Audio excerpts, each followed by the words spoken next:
Bangladeshi parliament মেম্বারকে যেভাবে বাংলাদেশের কিছু মানে অপরাধীরা যেভাবে নৃশংস হত্যা করেছে, আমরা কয়েকজনকে আইনের আওতায় নিয়ে আসছি।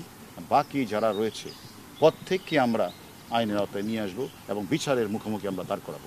আসলে তার মেয়ে আমাদের কাছে এসেছেন যে তার বাবা যে তার বাসা থেকে বের হয়ে গেলেন, আর পাওয়া যায় নাই, এবং সেখানে কি ঘটনা ঘটেছে তার জানা করার জন্য এবং একটা মামলা রুজু করার জন্য মূলত এসেছেন। মামলাটা কিভাবে করবেন এবং কোথায় করবেন, মানে তখন আমরা বলে দিচ্ছি যে যেখান থেকে আপনার বাবা বাসা থেকে বের হয়েছে ওই এলাকা। কিন্তু তিনি বললেন তাহলে আমার বাবা তো সংসদ ভবন এলাকা থেকে বের হয়ে উনি ইন্ডিয়ার দিকে রওনা দিয়েছেন। তা আমি ঠিক আছে, আপনি তাহলে শাহবাগ থানাকে মামলা এবং আমাদের অফিসাররা যারা রয়েছে তারা শেরেবাংলা নগর থানা মামলা রুজু করার জন্য তাকে হেল্প করছে, গাইড করছে, এবং মামলাটা আমি মনে করি আজকের মধ্যেই মামলাটা রুজু হয়ে যাবে।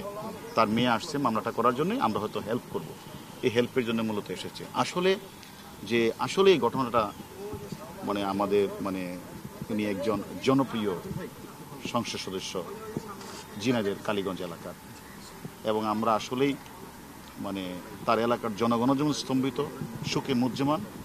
আসলে আমরাও অত্যন্ত এই যে নিষ্ঠুর হত্যাকাণ্ডটা যে আমাদের মাননীয় স্বরাষ্ট্রমন্ত্রী অলরেডি বলেছেন আপনাদেরকে, এই জন্য আমরা মনে করি আমরাও আমাদের তদন্ত যে কাজটা চলছে এটা আসলে স্বাভাবিক কারণেই আমরা অত্যন্ত অধিক গুরুত্ব দিয়ে আমরা কাজটা করছি।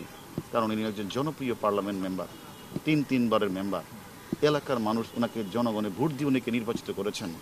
এরকম একটা নিষ্ঠুর হত্যাকাণ্ড আসলে এটার জন্য তো আমরাও আসলে শোকে মুচ্চমান, যে আমরাও তার এটা মনে করেই আমরা কিন্তু আমাদের তদন্তকারী কর্মকর্তারা কিন্তু কাজ করেছেন ও নিবিড়ভাবে আমরা ইন্ডিয়ান পুলিশের সাথে কাজ করছি, এবং আমাদের কাছে কয়েকজন আছে তাদের সাথে আমরা প্রতিক্ষণেই কথা বলছি, অনেক তথ্য পাচ্ছি। এই তথ্যগুলি আমরা এখন তদন্তের আপনারা হয়তো আমরা দেখেছেন, স্বরাষ্ট্রমন্ত্রী মহোদয় বলেছেন, তদন্তের স্বার্থে আমরা এখন বলতে চাচ্ছি না। আমরা মনে করি বাংলাদেশি পার্লামেন্ট মেম্বারকে যেভাবে বাংলাদেশের কিছু অপরাধীরা যেভাবে নৃশংস হত্যা করেছে, আমরা কয়েকজনকে আইনের আওতায় নিয়ে আসছি। বাকি যারা রয়েছে প্রত্যেককে আমরা আইনের আওতায় নিয়ে আসবো এবং বিচারের মুখোমুখি আমরা দাঁড় করাবো।